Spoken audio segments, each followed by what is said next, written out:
जय हिंद दोस्तों, स्वागत है आपका हमारे YouTube चैनल लक्ष्य भी जीत में। दोस्तों आज के इस वीडियो में हम अगला सेगमेंट जो कि हमारा है संविधान का भाग 2, जिसमें हम अनुच्छेद 5 से लेके 11 तक का डिस्कस करेंगे। इसका मतलब कि आज हम नागरिकता के टॉपिक को कवर करने वाले हैं। दोस्तों ये भी एक इम्पोर्टेंट टॉपिक है। इसमें हम देखेंगे कि नागरिकता कैसे प्राप्त की जाती है, सरकार द्वारा कैसे छीनी जाती है, या कोई व्यक्ति जो भारत का नागरिक है वो कैसे परित्याग कर सकता है अपने नागरिकता का। और इससे आने वाले जितने भी क्वेश्चंस हैं दोस्तों, उस क्वेश्चंस को हम बताते चलेंगे कहाँ से क्वेश्चन आ सकते हैं, और कुछ क्वेश्चन को डिस्कस भी करेंगे। तो शुरू करते हैं दोस्तों आप अगर पहली बार हमारे चैनल पर आए हैं तो हमारे चैनल लक्ष्य भी जीत, जिसको आप सब्सक्राइब कर लीजिए, वीडियो को लाइक तथा शेयर कर दीजिए। अपना राय हमें कमेंट बॉक्स में ज़रूर बताएं कि आपको ये वीडियो कैसा लगा। स्टार्ट करते हैं दोस्तों। नागरिकता, जैसा कि हम लोग जानते हैं, सिटीजनशिप, इसके बारे में अगर हम बात करें तो नागरिकता को भाग 2 के अंतर्गत रखा गया है। उसके बाद में अनुच्छेद 5 से लेके 11 तक, 5 से लेके 11 तक, यानी कि 5, 6, 7, 8, 9, 10, 11 तक इसका बिल्कुल एक विस्तृत उल्लेख है।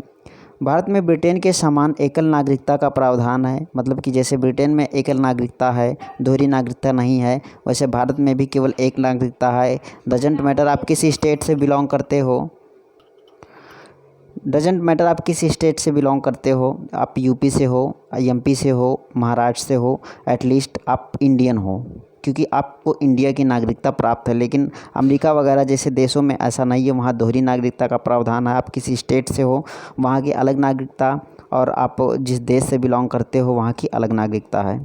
तो ऐसा नहीं है, हमारे भारत में ब्रिटेन के समान जो है दोहरी नागरिकता नहीं बल्कि एकल नागरिकता का प्रावधान है। लेकिन कुछ प्रावधान ऐसे किए गए हैं जहाँ से आप जो है दोहरी नागरिकता प्राप्त कर सकते हैं, वो हम आगे डिस्कस करेंगे वो किस टाइप का होता है।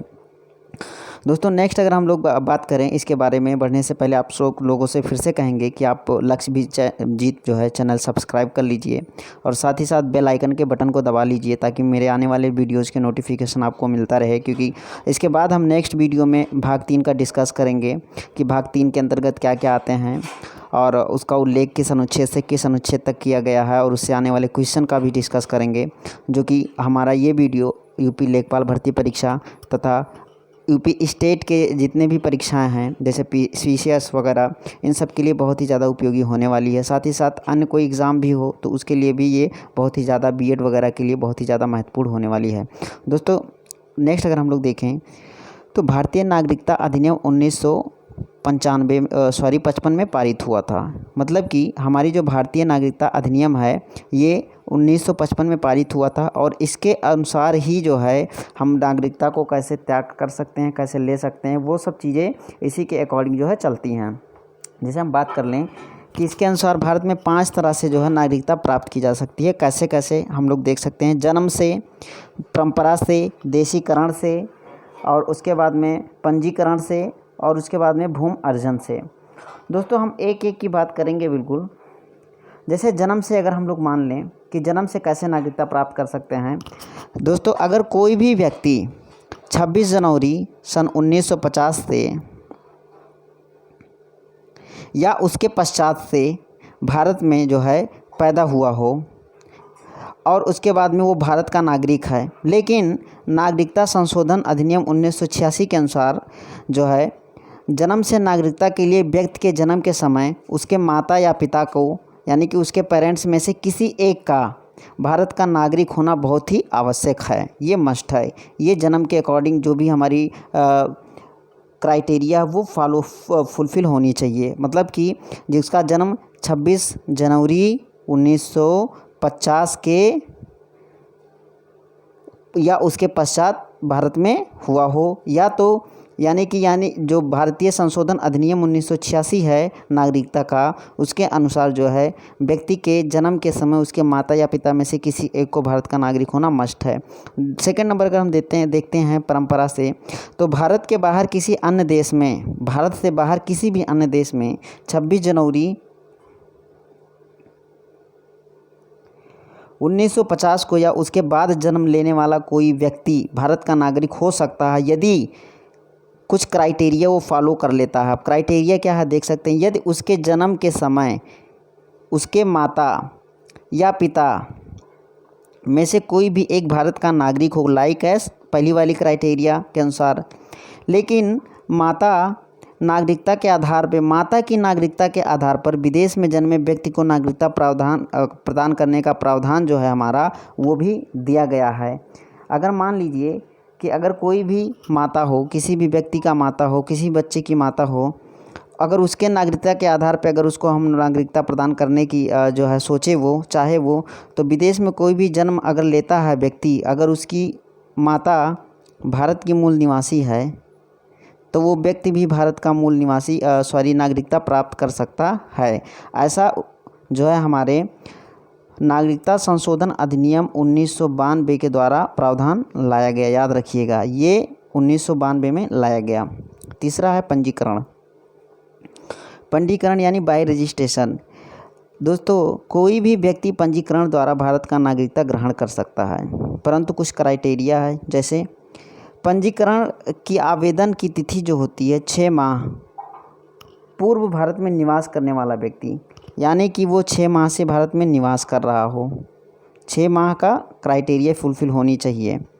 ये पहले था, लेकिन अब क्या हो गया, अब 5 ईयर्स का हो गया है।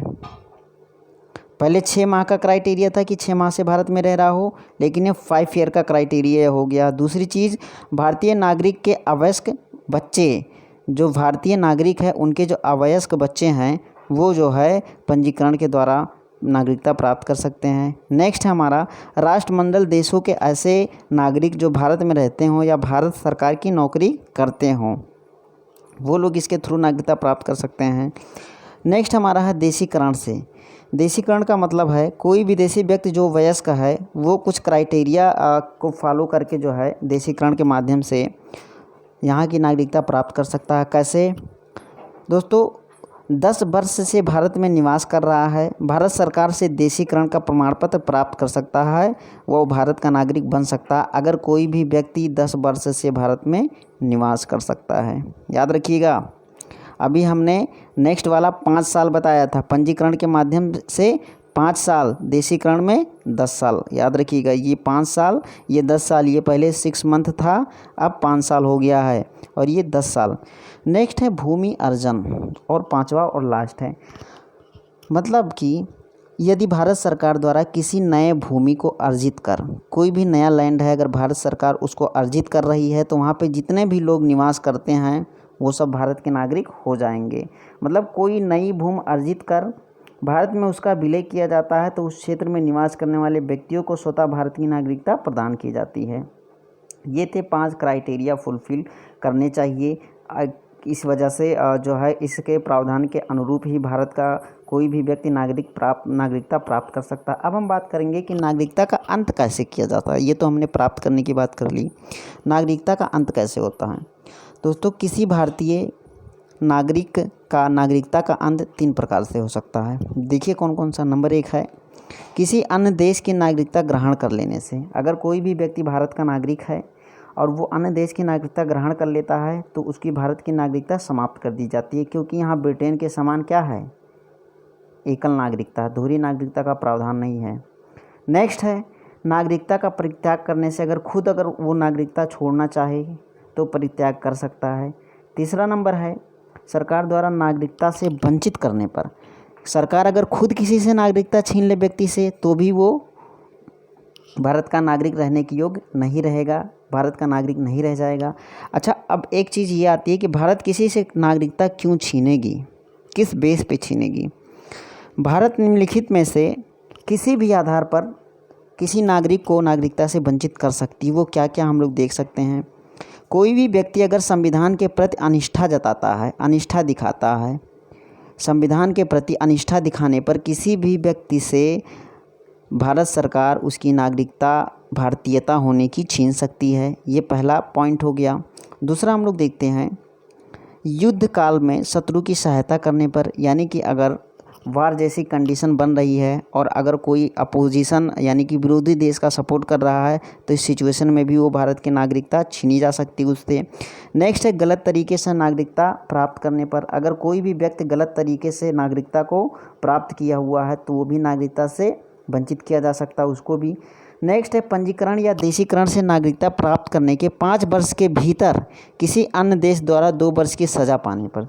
बिल्कुल, पंजीकरण से भी हमने 5 ईयर का और देशीकरण से हमने 10 ईयर का भी जो बताया था।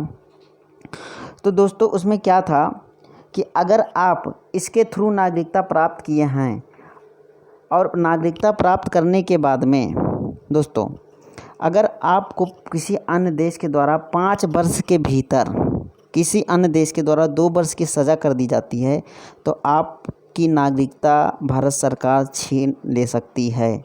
भारत सरकार आपकी नागरिकता छीन सकती है अगर ये क्राइटेरिया आप फुलफ़िल कर रहे हैं तो। नेक्स्ट है, अगर कोई भी व्यक्ति लगातार 7 वर्ष तक भारत से बाहर रह रहा हो, यानी कि भारत के टच में 7 साल तक नहीं रह रहा हो, तो उसकी नागरिकता ख़त्म की जा सकती है। नेक्स्ट दोस्तों हम लोग बात करते हैं कुछ चीज़ों पे। दोहरी नागरिकता, अभी तो हमने कहा था ब्रिटेन की समान जो है भारत में एकल नागरिकता है, लेकिन कुछ ऐसे प्रावधान किए गए हैं कि भारत के व्यक्ति भी OCI की ओवरसीज़ सिटीजनशिप जो है प्राप्त कर सकते हैं, कोई भी इंडियन। तो दोस्तों वो क्या क्या है हम लोग बात कर सकते हैं कि किस क्राइटेरिया के अंतर्गत ओवरसीज़ सिटीजनशिप ऑफ इंडिया के थ्रू जो है कोई भी नागरिकता प्राप्त कर सकता है। दोस्तों दिसंबर 2003 में लक्ष्मीमल सिंघवी द्वारा ये बिल लाया गया था। एक समिति थी लक्ष्मीमल सिंघवी समिति, उनके द्वारा ये बिल लाया गया था उनकी सिफारिश पे कि नागरिकता के लिए जो है इसमें प्रावधान किया जाए कि दोहरी नागरिकता जो है शामिल किया जाए। और ये संशोधन हुआ था 2003 में, याद रखिएगा टाइम पीरियड। संसद द्वारा पारित भी किया गया ये बिल और जो है कुछ क्राइटेरिया को फॉलो करते हुए वो क्या था दोस्तों, विदेशों में जो भी बसे हैं भारतीय मूल के नागरिक, उनको सीमित रूप में भारतीय नागरिकता प्रदान करने का प्रावधान किया गया था। इसमें सीमित रूप में, याद रखिएगा सीमित रूप में। इसके अंतर्गत अमेरिका, ब्रिटेन समेत जो है 16 देश इंक्लूड किए गए थे शुरुआत में कि भारतीयों को जो है ये प्राप्त किया जा सकता है, कराया जा सकता है। अमेरिका समेत 16 देश, याद रखिएगा शुरुआत में इसमें अमेरिका और ब्रिटेन समेत 16 देश शामिल किए गए थे कि यहाँ पे जितने भारतीय व्यक्ति बसे हैं, निवास करते हैं, उनको हम लोग दोहरी नागरिकता प्राप्त कर देंगे, लेकिन सीमित पीरियड के लिए। इन्हें बिना पासपोर्ट, अच्छा ऐसे व्यक्ति को फैसिलिटी क्या दी जाती थी, ऐसे व्यक्ति को फैसिलिटी दी जाती थी इन्हें बिना पासपोर्ट आने जाने की स्वतंत्रता, किंतु उन्हें मताधिकार या कोई भी संवैधानिक पद प्राप्त करने का अधिकार नहीं था। यानी कि जो व्यक्ति हमारे दोहरी नागरिकता प्राप्त किए हैं उनको आने जाने की बिना पासपोर्ट की बिल्कुल फैसिलिटी तो है, लेकिन इंडिया के दोहरी नागरिकता प्राप्त होने के बाद में भी उनको जो है मताधिकार का बिल्कुल अधिकार नहीं है और कोई भी संवैधानिक पद नहीं प्राप्त कर सकते हैं। नेक्स्ट हम लोग देखते हैं कि 28 जून 2005 को, डेट याद रखिएगा, नागरिकता संशोधन अध्यादेश लाया गया। इसकी उद्घोषणा के अनुसार ये लाया गया कि नागरिकता अधिनियम में संशोधन करके यह प्रावधान किया गया था कि कोई भी प्रवासी भारतीय जो किसी ऐसे देश में रह रहा हो जहां दोहरी नागरिकता का प्रावधान है, उस टाइम 16 कंट्रीज़ को इंक्लूड किया गया था, लेकिन 2005 में इसको जो है संशोधन किया गया। अब कहा गया कि कोई भी भारतीय नागरिक जो है ऐसे देश में रह रहा हो जहां पे दोहरी नागरिकता का प्रावधान है, यानी कि ओवरसीज सिटीजनशिप ऑफ इंडिया के तहत वो जो है दोहरी नागरिकता प्राप्त कर सकता है, जिसको हिंदी में सीमा पारीय भारतीय नागरिकता के नाम से भी जाना जाता है। लेकिन इसके अंतर्गत पाकिस्तान और बांग्लादेश को नहीं रखा गया। सब कंट्री को तो रखा गया, लेकिन पाकिस्तान और बांग्लादेश को इसके अंतर्गत नहीं रखा गया है। बाकी इसके अलावा जितने भी देश हैं जहाँ पे दोहरी नागरिकता का प्रावधान है, वो इंडिया में भी दोहरी नागरिकता प्राप्त कर सकते हैं। ये थी हमारी OCI, यानी कि ओवरसीज सिटीजनशिप ऑफ इंडिया। ये आपको अच्छे से समझ में आ गया होगा। नेक्स्ट हम लोग चलते हैं NRC, जो कि अभी हाल ही में बहुत ज़्यादा विवाद का विषय था। NRC एक्चुअल में है क्या, उसकी थोड़े से हिस्ट्री को जानेंगे। जैसा कि NRC national register of citizenship इसका फुल फॉर्म है। NRC बिल का मुख्य मकसद देश में अवैध रूप से रह रहे प्रवासियों को उनके देश वापस भेजना है। यानी कि अवैध रूप से जो हमारे कंट्री में रह रहे हैं उनको चिन्हित करके, पहचान करके उनके देश वापस भेजना है। बता दें कि अमेरिका और यूरोपीय देशों में अवैध प्रवासियों को लेकर बड़े कानून पहले से ही, अमेरिका जैसे देशों में अवैध जो है रूप से जितने भी व्यक्ति रह रहे हैं उनके लिए अच्छे से कानून बना गया है। क्राइटेरिया फुलफ़िल करते हैं जो, वही उस देश के निवासी हैं, और जो नहीं वो जो है बिल्कुल उस देश से उनको बाहर कर दिया जाता है। एनआरसी वास्तव में वह प्रक्रिया है जिससे देश में गैर कानूनी तौर पर रह रहे विदेशी लोगों की खोजने की कोशिश की जाती है। पूर्वोत्तर का गेटवे कहे जाने वाला, पूर्वोत्तर का गेटवे किसे कहते हैं? असम को। असम को याद रखिएगा, पूर्वोत्तर का गेटवे असम को कहते हैं। तो पूर्वोत्तर का गेटवे कहे जाने वाले असम में आज़ादी के बाद 1951 में पहली बार, आज़ादी के बाद पहली बार जो है ये एनआरसी लाया गया था। याद रखिएगा, नेशनल रजिस्टर ऑफ सिटीजनशिप पहली बार लाया गया था आफ्टर स्वतंत्रता, आज़ादी के बाद 1951 में। दोस्तों अगर हम क्या है एनआरसी, इसका थोड़ा सा पीछे से हम लोग जो है इतिहास जानना चाहें, एनआरसी क्या है ये तो थोड़ा सा आपको पता चल गया है कि एनआरसी एक्चुअल में। दोस्तों अब हम देखते हैं कि एनआरसी का इतिहास एक्चुअल में क्या है। एनआरसी का इतिहास साल 1905 में, सॉरी स्लाइड इधर उधर हो जा रही है गलती से। तो देखते हैं हम कि इसके बारे में इतिहास तो क्या है। एनआरसी का इतिहास एक्चुअल में साल 1905 में अंग्रेज़ों ने बंगाल का विभाजन किया था। ये तो आपको याद ही होगा, 1905 में अंग्रेज़ों ने बंगाल का विभाजन किया था। इसके बाद अलग हो गया पूर्वी बंगाल और असम के रूप में एक नया प्रांत बना। यानी कि पूर्वी बंगाल से असम को हटा के, यानी पूर्वी बंगाल को जो है अलग और असम को अलग एक प्रांत बना दिया गया है, दोनों को डिवाइड कर दिया गया है। उस वक्त असम को पूर्वी बंगाल से जोड़ा गया था, असम को पूर्वी बंगाल से जो है जोड़ दिया गया था। जब देश का बंटवारा हुआ था तो यह डर पैदा हो गया था कि कहीं असम जो है पूर्वी पाकिस्तान के साथ जोड़कर भारत से अलग ना कर दिया जाए। ये जो है डर बनी हुई थी कि कहीं असम जो है पूर्वी पाकिस्तान के साथ जोड़कर भारत से अलग ना कर दिया जाए, कि असम को पूर्वी पाकिस्तान से जोड़ दिया जाए, क्योंकि पाकिस्तान से अगर जोड़ दिया जाता तो प्रॉब्लम क्रिएट हो सकती थी। इसके बाद में क्या हुआ, बरडोली की अगुवाई में असम विद्रोह शुरू हो गया था। उस टाइम पे गोपीनाथ, याद रखिएगा, बरडोली की अगुवाई में असम में एक विद्रोह शुरू हो गया था। इस अभियान के बाद में असम में अपनी रक्षा करने में सफल रहा, जो है अपनी रक्षा करने में सफल रहा असम जो है। उसके बाद में लेकिन सिलहट पूर्वी पाकिस्तान में चला ही गया। असम तो अपनी रक्षा कर लिया लेकिन सिलहट का जो क्षेत्र था वो पूर्वी पाकिस्तान में चला ही गया। साल 1950 में असम देश का राज्य बन गया। कब? 1950 में। नागरिकता रजिस्टर साल 1951 की जो है जनगणना के बाद तैयार हुआ था पहली बार, याद रखिएगा, पहली बार 1951 में तैयार हो गया था। और इसमें तब से असम के निवासियों को शामिल किया गया, यहाँ पे जो डिवाइडेशन हुआ था वहाँ पे कुछ लोगों का क्या हो गया था, डिवाइडेशन के बाद में असम में आके जो है अवैध रूप से रहने लगे थे। जैसे कि सिलहट पूर्वी पाकिस्तान में चला गया था। कुछ लोग जो है उसी टाइम पीरियड में अवैध रूप से आके जो है घुसपैठियों की तरह रहने लगे थे, जिनका कोई भी जो है बहुत ज़्यादा डाटा नहीं था, जिनका बहुत ज़्यादा पहचान नहीं था। तभी से जो है ये सिचुएशन क्रिएट हुई कि इन सब लोगों को पहचान किया जाए और अपने देश से इन लोगों को जो है बाहर निकाला जाए, क्योंकि ये समस्या ना क्रिएट कर दें। इसीलिए जो है 1951 में पहली बार एनआरसी लाया गया और तब से रेगुलर स्तर पे ये असम में चलता रहता है। दोस्तों ये थी वीडियो नागरिकता की। आशा है मुझे कि आपको अच्छे तरीके से समझ में आई होगी। अब एक दो क्वेश्चन को इसमें से जो कुछ क्वेश्चन को देख लेते हैं। दोस्तों भारतीय संविधान को नागरिकता मतलब प्रदान करता है किस टाइप का, तो एकल नागरिकता प्रदान करता है। किसके समान? ब्रिटेन के समान, जैसा कि मैंने बताया। भारतीय नागरिकता प्राप्त की जाती है 5 तरह से: जन्म से, देशीकरण से, भूमि अर्जन से सम्मिलित की जाती है, उसके बाद पंजीकरण से भी सम्मिलित की जा सकती है। ये चीज़ें मैंने पहले बताया था, पंजीकरण, देशीकरण, जन्म द्वारा, भूमि अर्जन द्वारा। दोस्तों नेक्स्ट हम लोग बात करते हैं नागरिकता संशोधन अधिनियम की। तो नागरिकता संशोधन अधिनियम 2015 के अंतर्गत वह भारतीय कार्ड धारक जो कि प्रवासी नागरिक के रूप में पंजीकृत होने के लिए योग्य हैं। एक अवयस्क बच्चा जिसके अभिभावक, जैसा कि मैंने कहा था, भारतीय नागरिक हैं। भारतीय नागरिक की विदेशी मूल की पत्नी जो है, उसके बच्चे जो है वो नागरिकता प्राप्त कर सकते हैं। ये सब क्वेश्चन आए हुए दोस्तों हैं, इसको हमने जो है आपके सामने रखा है।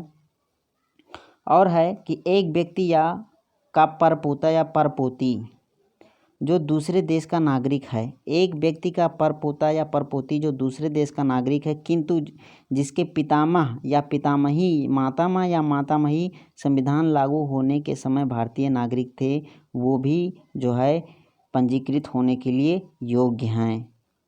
याद रखिएगा।